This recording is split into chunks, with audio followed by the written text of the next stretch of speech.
Welcome to Overlooked, and Merry Christmas if you celebrate, and Merry Thursday evening if you don't. I'm personally celebrating Yule with my family this year. This is a fashion channel where my two friends and I try to figure out how to keep our fashion sustainable and accessible whilst keeping it interesting. My name is Janika and I really love sweaters. They're so cozy and effortlessly chic, and there are so many nice textures that you can play with, and they're super easy to find secondhand as well. However, I also do find that with my body type it can be a little bit difficult to get them to fit nice, so that's what I wanted to make a video about today. So typically a sweater is a loosely fitted garment that is made out of a relatively chunky material, and when you combine that with maybe a broader shoulder or a larger chest, the resulting fit can be a little bit and don't get me wrong, like, if you enjoy a piece of clothing, just wear it.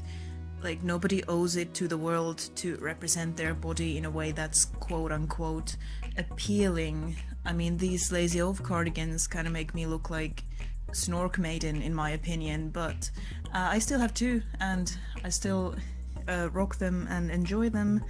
But like, as a general rule, I do like to wear clothing that is working for me rather than the other way around, and that's really like the point of these following tips. So this first point is fairly obvious, so we're just gonna get it out of the way.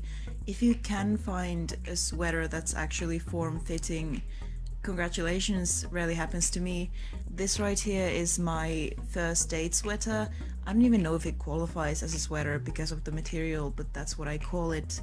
Note how the ribbing kind of complements and emphasizes the shape of my chest. Another thing that you can do is get a fairly thin knit and tuck it into a skirt. And I would actually recommend getting an elasticated waist that is slightly smaller than your usual size. That way you can really cinch in that waist without it being too uncomfortable. A belt would help with that as well. Personally, I really like this quote-unquote method because the extra bulk of the sweater, once you've gotten your waist in, kind of pads out your hips, which helps facilitate that symmetrical hourglass shape, which I personally find visually appealing. This next point is really just an extension of how to make your sweaters fit your waist. I mentioned in my Fashion Nova video that sometimes I like to bamboozle clothes that were actually not made to fit my body into fitting my body, just by getting an oversized piece and then sizing the fuck down. And this is especially easy to do with sweaters because they tend to be quite a forgiving, stretching material. You just need to look out for a waistline that's tubular rather than bell-shaped, if that makes any sense. So that's exactly what I did with this Lindex cardigan, which is a size extra small, and also what I did with this Lazy Oaf poodle sweater. That wasn't on purpose. Laura just grabbed the last one for me at a sample sale, and it ended up being a size small, but I think this one would look really bad on me if it was a size large, which is what I usually wear. All around me your familiar face. I think it's good to remember, especially with sweaters, that your upper torso doesn't always have to be the star of the show. The thing that makes a sweater so unflattering on many body types is the rigid line that it cuts across your hips, leaving your torso this like baggy rectangle. And something that I really like about this sweater is that you can disrupt that line by tying up the hem and creating this really flowy, feminine pattern that the eye is naturally drawn to, and that also allows you to show off your skirt.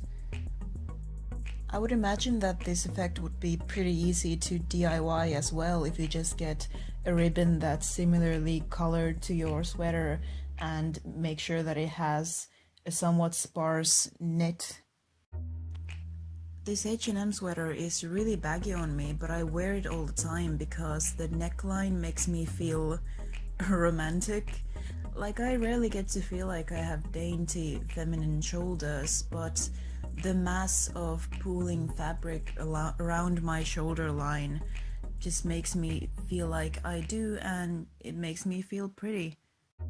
Another fun thing you could do is get a sweater that hits you on the hip, and I would recommend a skirt that's above knee, and then if you get a pair of opaque black tights and throw on a pair of black heels, suddenly, boom, the star of the show are your amazing legs. I got these Dorothy Perkins heels from my local thrift store for 50p, and they're half a size too small, so I mostly just wear them to the McDonald's across the street.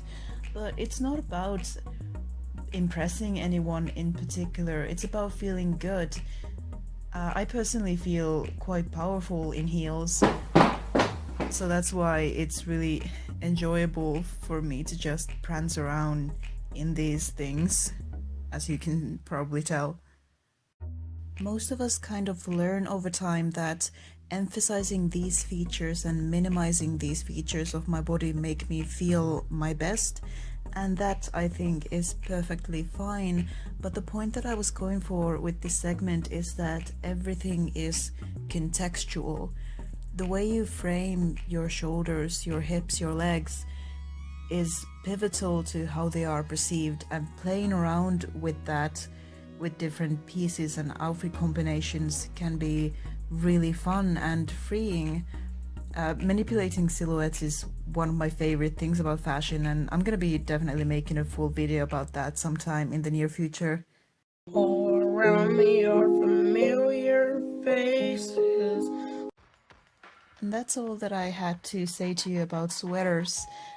If you didn't see the vlog of me and Laura going absolutely feral in London last week, you should check that out. And next week, Nora is gonna do an alternative glam New Year's lookbook, so I'm really looking forward to that one.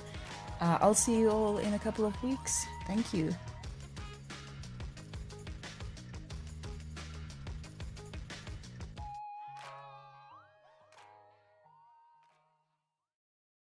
For a while, I genuinely considered naming this video Sweater Hacks for Curvy Snacks, but turns out that even I have my limits of cringe, so you're welcome for that.